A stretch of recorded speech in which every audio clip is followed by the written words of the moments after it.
పద్ధతి. పద్ధతి అన్న ఈ మూడక్షరాల మాటలో ఎంతో పొందిక, ముచ్చట, చూడచక్కనితనం దాగున్నాయి. ఏ సమయంలో, ఏ వేళలో, ఏ సందర్భంలో ఎలా ఉండాలో, ఎలా మాట్లాడాలో, ఎలా ప్రవర్తించాలో అలాగే ఉండటాన్ని పద్ధతి అంటారు. ఈ పద్ధతి అనేది మనుషులకే కాదు, వాళ్ళు చేసే పనులకు వర్తిస్తుంది.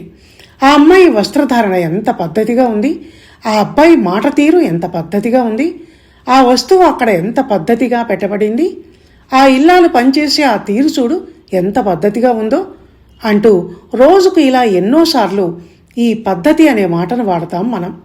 ఇది ప్రతి ఒక్కరి సాధారణ జీవితంలో నాలుక కొసన ఉండే ఊతపదం లాంటిది. ఈ చిన్ని మాటలో ఎంతో అందం ఉంది, ఆకర్షణ ఉంది, మెచ్చుకోలు ఉంది. ఇంకా ఈ పద్ధతి అన్న పదాన్ని మరికొంత వివరించి చెప్పాలంటే ఇలా చెప్పాలి. ప్రతి మనిషి సమయం, సందర్భం అన్న ఈ రెండు మాటలని నిరంతరం మనసులో గుర్తుంచుకోవాలి, పాటించాలి. ఇది అతి చిన్న పని అన్న విషయం దగ్గర నుంచి మొదలుకొని వ్యక్తిత్వానికి సంబంధించిన పెద్ద విషయం వరకు వర్తించే మాట. రోజు శుచిగా స్నానం చేసి ఉతికిన బట్టలు వేసుకొని నీట్గా తలదువ్వుకొని ఆడవాళ్ళైతే బొట్టు కాటుకా పెట్టుకుంటే చూసేవాళ్ల కళ్లల్లో ఓ ఆనందం, మెచ్చుకోలు తళుక్కున మెరుస్తాయి. అదే చింపిరి జుత్తు, అస్తవ్యస్తంగా ఉన్న నలిగిన బట్టలు, నిద్రమోహంతో ఉన్నవాళ్ళని చూస్తే ఎవరైనా ముఖం చిట్లిస్తారు.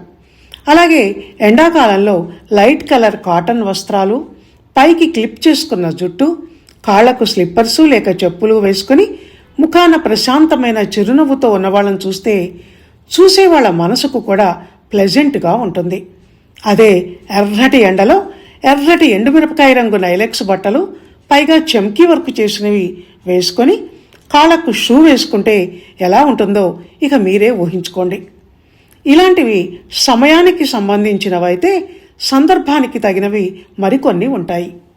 పెళ్లిళ్లకు తప్ప హాస్పిటల్కి పేషెంట్గానో విజిటర్గానో వెళ్తున్నప్పుడు పట్టుచీరలు కట్టుకొనో డిజైనర్ శారీస్ కట్టుకొనో ఆడవాళ్లు, కోటు బూటు వేసుకునే మగవాళ్లు వెళ్ళకూడదు.